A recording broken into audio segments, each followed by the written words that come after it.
Here, this perp back with another video, and I just got done checking out the menu. I was able to check this out early. This hasn't come out yet. By the time I'm recording this is like a Tuesday night, which surprisingly enough, my theater close by to me was playing an early access to this film. So shout outs to AMC, bro.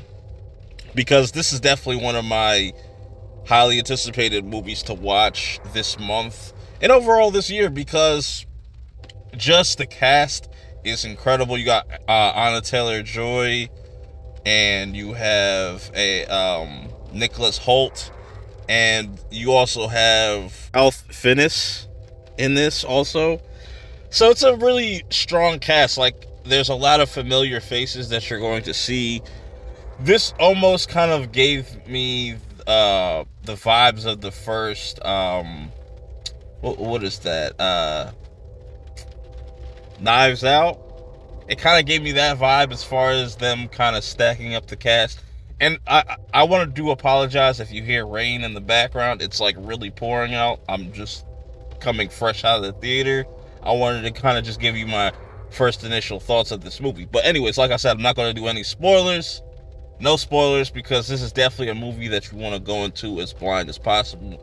Even the trailer does a good job of not telling you exactly what this film is about. And I think even after watching this film, I think a lot of people might be a little mixed.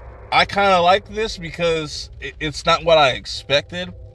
You know what I'm saying? It definitely is one of those types of movies that completely makes you think one way, and then it just completely goes another direction. And this is a comedy. I think a lot of people gotta keep that in mind, that this is a dark comedy. This is a black comedy. So when you see certain things and certain scenes, it might seem goofy. It's on purpose. You know what I'm saying? But there's also some thriller and definitely suspense throughout this whole entire film. I guess you can I wouldn't categorize this as like horror, because it's not a straight up horror movie, but there are scenarios that these characters get put in that are horrific. But yeah, I just like how this movie starts off, where all these famous people, or just well-known people, whether it be critics, people that used to be movie stars, or, you know, they all kind of have some type of importance. And they have the bank, because it's very expensive to just even dine at this Chef Julian's place, whatever. It's like Hawthorne's or something like that. And it looks like somebody's house, to be honest, more than a restaurant. But it's shut up like a restaurant. It's very awkward. It's just like in the middle of nowhere. You have these weird chefs, other chefs that help the main chef. And it almost kind of gives off this like cult-like feeling.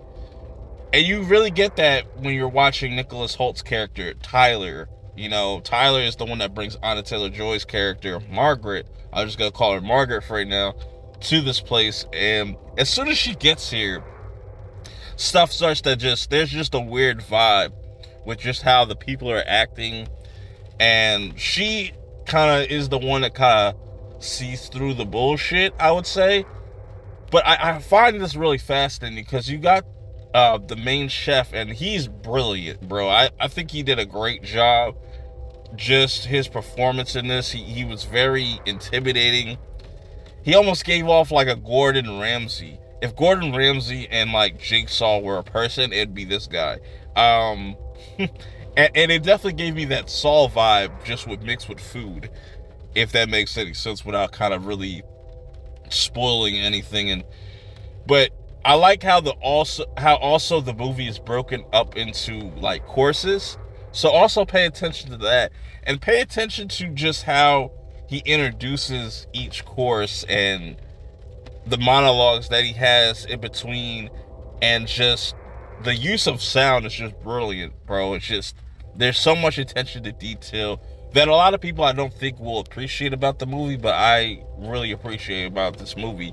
Overall, I think you will really enjoy your time watching this, because you're not going to know what to expect. It's not one of those types of movies that's predictable, and I think that's gonna lend itself well when people go to watch this. I think there's going to be some people that are going to be mixed about just the ending, but I kind of like the ending. You know what I'm saying? This is definitely a movie that you would have to kind of watch twice to really digest it. No pun intended. Uh, and I just like the passion that you kind of get off with this chef, and you get all these lines of dialogues from these other characters, and you slowly get to know them and learn about them through these different conversations.